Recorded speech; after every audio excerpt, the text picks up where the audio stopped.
um, tend to be a lot of the outcrossing plants that do experience inbreeding depression and tend to want big population sizes. They also have really small seeds and stuff like that. But some of them are definitely still good, easy introductions, like the lettuce and peas and stuff like that. And it's also just a good process to go through, even if you haven't gone through the isolation and you don't have a big population size, but just to let your broccoli grow out to seed and see what that's like. You might find you get different pest problems, or you know, it's one of those things where you want to kind of go through the experience. So even if you're not an experienced seed saver and you're just interested in the process, then go for it. You know, maybe you don't want to share that seed with members of the library or distribute out saying this is, you know, Romanesco broccoli from whatever. But it's cool to go through the process anyway and see what that's like. So I would recommend that too. Yeah. So if anyone has any questions. Yeah. What about silica gel with my seeds? Oh, yeah, people do. Yeah, have you ever done that? What's that? Silica gel? Silica gel will help dry them. In fact, I have packets of silica gel that I get in treats, and I just put those into some of the seeds that I want to be even more dry. The stuff that's with my vitamins? Yeah. Little packs like that, just throw them into the seeds. And then another quick question. I store in like old plastic Folgers cans with the top on, so I shouldn't be sealing them tight like that? I don't think those are airtight. Yeah. I think you're probably okay. Because they advertise it. It's yeah. And I think the thing is, you would know if you would know if that didn't work. You know, if you had suffocated your seeds and you plant them out the next year and they don't germinate, it might have been the storage. Okay. So then I would just try something else. Because I don't know for sure those are airtight. I would imagine they're not entirely. But I think it also just depends. The only issue there is it might not be dry enough. They can kind of sit on the bottom and sort of, I don't know. Oh, for circulation, whatever. Yeah, no, I see what you're saying. I don't know what the sort of science of Folgers is. I don't know, what would you say, David? Well, if you hit a seed with a hammer and it shatters, it's dry enough and you're not going to have to worry about it. Right. But in terms of storing, like if you can have a seed that's dry, but if you store it, yeah, that's true. Yeah. You should be able to put it anywhere if the seed is dry enough, and it shouldn't matter. If it's not dry enough, you'll have a mold problem. Right. And you'll know really quick if there was. Yeah. Ooh, these aren't great when I put them in here. So I would just, if you have a screen or even just any flat surface, and like I said, a coffee filter works really well. If you're talking about something that was wet to begin with, like the tomato seeds, but something like, winter squash seeds or beans, I would just leave them, they're already pretty dry, so you just want to make sure they're really dry and put them outside for a few days. And like David said, if you can hit it with a hammer and it shatters, then it's dry. But the seeds in that little jar with all the gel, you rinse those out in a screen in a coffee filter. So, and then you take them out of the coffee filter and then you put them on a... Oh, I mean I dry them on a coffee filter. Oh, you dry them on a coffee. Oh, I see. Because it's a surface that, just because you might not have, unless you have like an old window screen that are really, really fine, a lot of seeds will slip through something like that. So a coffee filter is nice because the seeds don't stick to them usually, but it'll dry out nicely. You could use another piece like white paper, office paper too, probably, and that would be fine. Hardwood cloth. Yeah. Cloth would probably work too. Hardware. Oh yeah. Like that really fine. Yeah. Or cheesecloth. I don't remember if cheesecloth is a good idea or a bad idea. If they stick to the cheesecloth, they're good. Right. If they stick to it, then it's bad news. But most people have cheesecloth lying around anyway, so coffee filters I figure are pretty accessible. Coffee filter. Does anyone else have any other questions? I have a weird one. Are there any vegetables or edibles that that need the seeds that need that cold process in order to germinate? Because Not so much. I'm just wondering. Yeah, the thing of it is, when you're dealing with vegetable seeds, most of those seeds have been saved by humans for like hundreds and hundreds of years, and we've kind of saved them in a way that makes them cooperate with us. Yeah. Okay. Right? There's some trees or whatever that need to go through the But those winter. aren't usually found in commerce. So when you're talking about broccoli or radish, right? We've been growing those for thousands of years, and so they're used to being with humans. They're as dependent upon us as we are on them.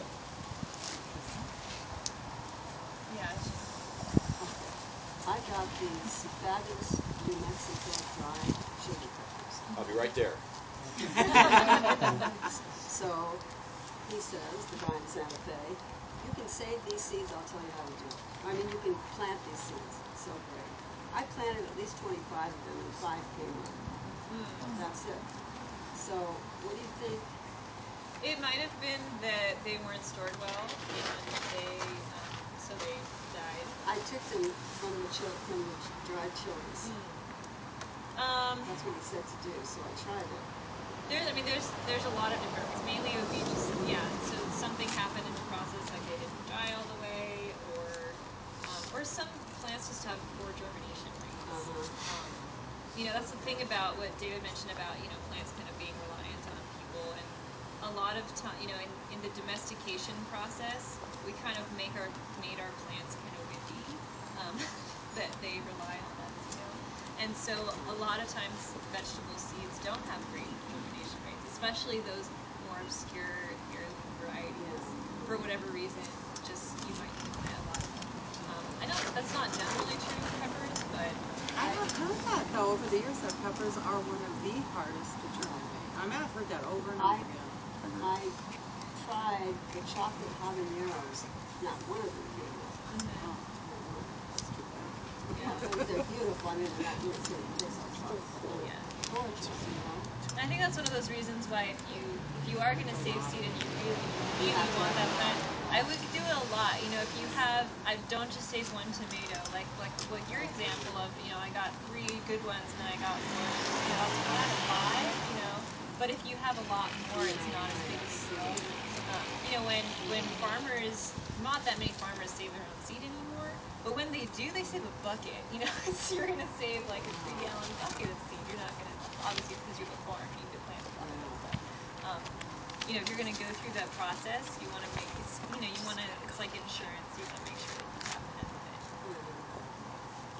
Yeah, and then if that doesn't do well the next year, you might have enough for the year after that, because most of these seeds will be viable for a few years too. So it's good for that if you don't get around to planting. Should we bother testing our germination rate or just put them in the dirt? So testing for seed viability is a really not very reliable thing. If you have a ton of seeds, or maybe it's something that might be if you're sort of just starting out, and so you've gone through the whole process, you have your seeds all dry, they're ready to go in the packet, but you're not really sure if they did everything right. It's still warm enough here most of the time to germinate stuff. So just take a few, see how they do, and if you plan out 10 seeds out of 50 or so that you have, and those 10 don't germinate, then maybe the rest of them aren't going to do too well. But at that point, you've already gone through the whole process. So. But you don't do the ones where I don't even remember where you do it with like water or floating, or those aren't reliable. That's not. Yeah, they've really so found that's that why stuff like that isn't that reliable. Yeah. Okay, thank you. I'm gonna pass out for you guys.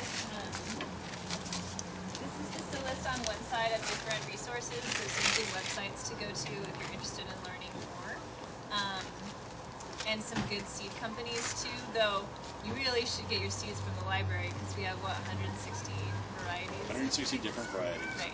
So you really don't need to go to a seed company. But if you're curious, they often have they actually have really good information on there sometimes. If you do get something out of the library and you want more information about it, some of those are good to go to. And on the back, have some information about the seed library as well. And if anyone has any more detailed questions, I know about this stuff from a technical background, and I'm really happy to talk to anyone about genetics and like crossing and homozygous versus heterozygous plants and all that kind of stuff. So if you have any more detailed questions, let me know. We can always talk about the library. Yeah. When is the perfect is it monoecious or dioecious? I never memorized it. Monoecious is things like squash and cucumbers when they're the 2 different flowers. And then dioecious is when they're on 2 different plants. Dioecious is 2 different plants. Monoecious is self-pollinated. No. Oh, see, that's why I screwed up. You know what? I won't take your time right now. Let's put it that way. I'll go home and research it again. That's all right. So, for those of you who weren't here, I'm David King, and I'm the chairperson of the Learning Garden. I have two jobs. I am the chairperson for the Seed Library of Los Angeles. We call it SLOLA, S-L-O-L-A. My sister, who's a member, calls it solo, but it's not solo. It's all about being in cooperation. Megan had mentioned large populations at one point. I just wanted to clarify that one of the reasons to have a seed library is that if you're saving a little bit of seed, and you're saving a little bit of seed, and you're saving a little bit of seed, that gets to be a lot of seed, and that gives you a higher population. This is one of the questions I had when I first started. It's like, well, does that count as a large population? Yes, it counts as a large population. I want to talk to you about why the seed library a little bit more in depth, and I'm going to do this by illustrating some of the things that have happened to us already. I went to seed school, how to do seeds, in Tucson, Arizona. Native Seed Search, which is one of the great seed companies.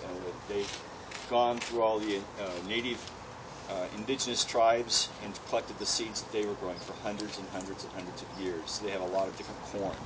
They have a lot of different beans. They also were able to collect a wheat called Sonoran White, which is a wheat that was grown in the desert. It was brought in by the Spanish, but the Native Americans grew the wheat out, and so you have a wheat that is adapted to the harsh conditions of the desert.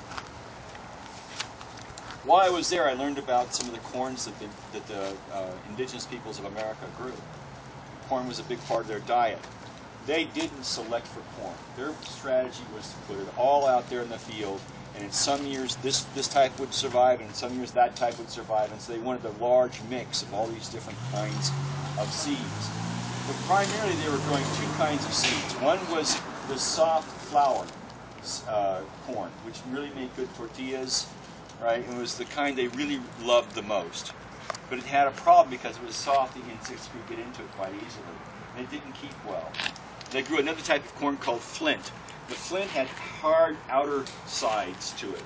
It was a very difficult corn to eat. It wasn't nearly as delectable, but the insects couldn't get into it, and it stored quite easily. The flint and the flour, though, cross amongst themselves naturally, and they make a type of corn that is different. It has flint on the outside, so it's hard, and it's hard for the insects to get into, and it will store for a very long time. But on the inside, it has the nice flour, the soft flour. When they dry these ears of corn, because there's more moisture in the flour part, right? As the kernel gets dry, the loss of moisture from the flour causes the outside, the cap of the kernel, to dent. It sinks. So you have a little dent there, and they call that dent corn. The European cultures came over and found corn for the first time. They realized right out the bat that dent corn produced more than flour or flint. So that's what they really wanted to grow.